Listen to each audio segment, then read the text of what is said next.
because we cannot do this without each other.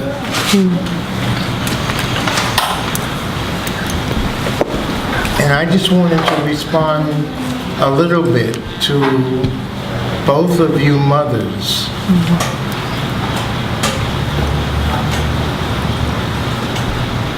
I think of I don't know what your situation is, but my situation was that I was raised by a single mother who had to make all kinds of sacrifices to make it possible for me to go on. At that point, in the decades of my childhood, the 1930s and 40s, her sacrifices were primarily material sacrifices. We were poor, she was on welfare, and she worked very hard as a domestic. Largely because she believed in my possibilities and was going to give up whatever she needed to give up in order for me to move forward.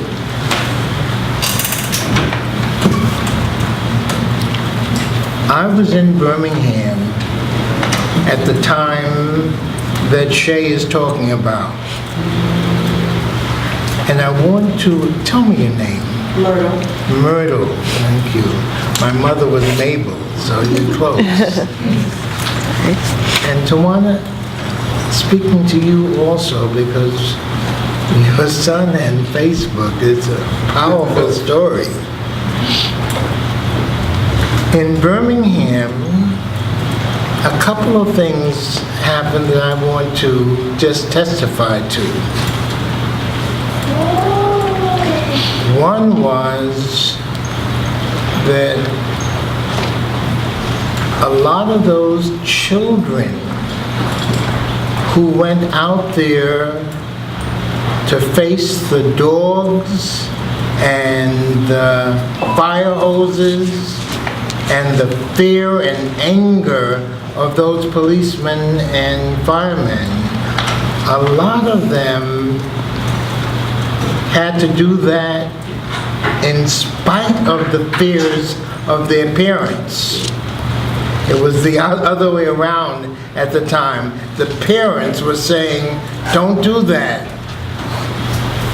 Partly because they were afraid of what would happen to their children, but also partly because they were afraid of what would happen to them and their little jobs that they had that they could hardly hold on to. Some had more, and they felt they had more to lose, and so they were urging their children not to go forward.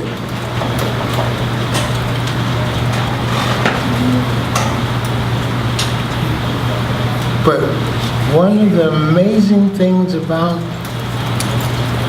the human spirit is that it will surprise us again and again and again. And a lot of these children kept going and kept going so strong and so determinedly that after a while, and remember, struggle is not an overnight issue. After a while, that meant maybe after several weeks or several months, some of their parents joined them. All right? What I remember more than once from that kind of situation was that some of the marches that we were involved in were at night. And that was the most dangerous time to march.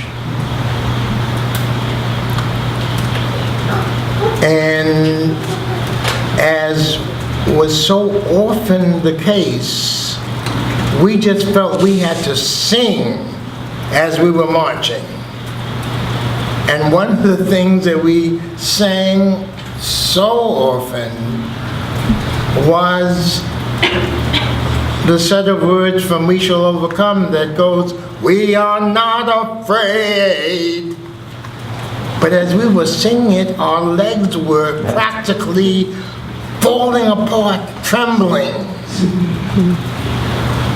But what we were saying was, yeah, we are afraid, but we are not going to let fear overcome what we know is right.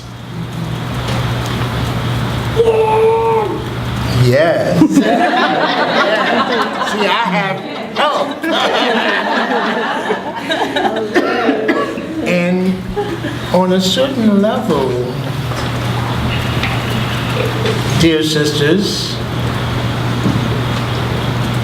your sons may be saying, "Mama, show me what you really believe. Stop me in my fear.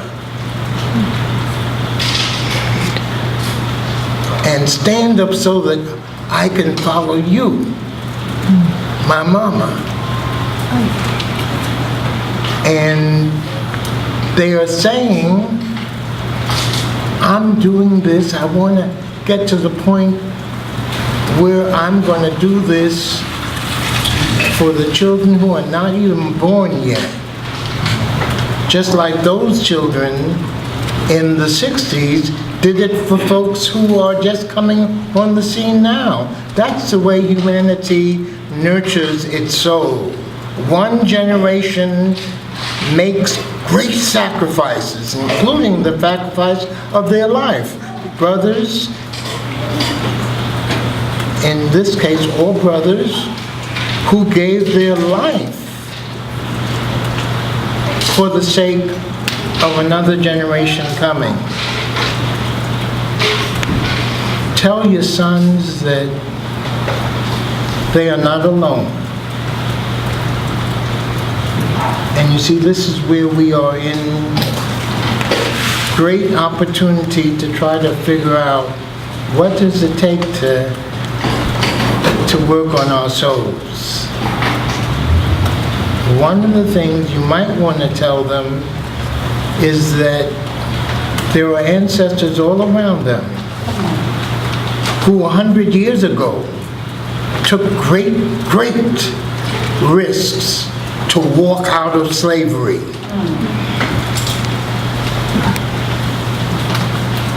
So that there'd be fewer and fewer left to be born in slavery.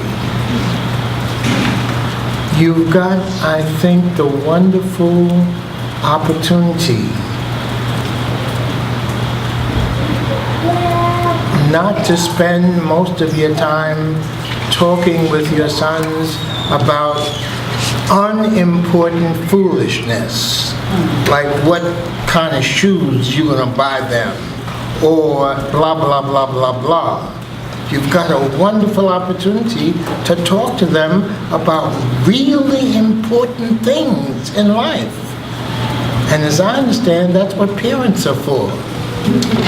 To engage children in conversations about really important things, and not just to engage them in conversations, but to set examples to them about what you do when you're ready to give up, and how do you hold on.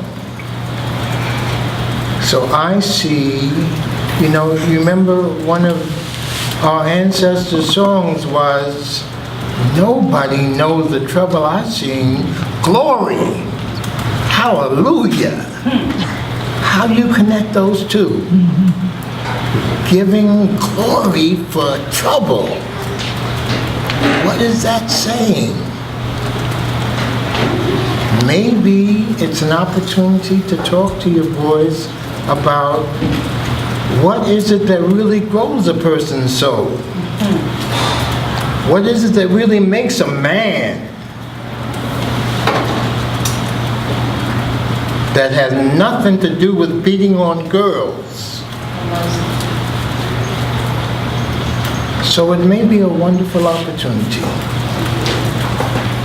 And it's all right to cry about it too, because sometimes some of the best opportunities bring tears to us. And I'd like to just encourage you to keep on, keeping on, because those boys need you. Part of their fear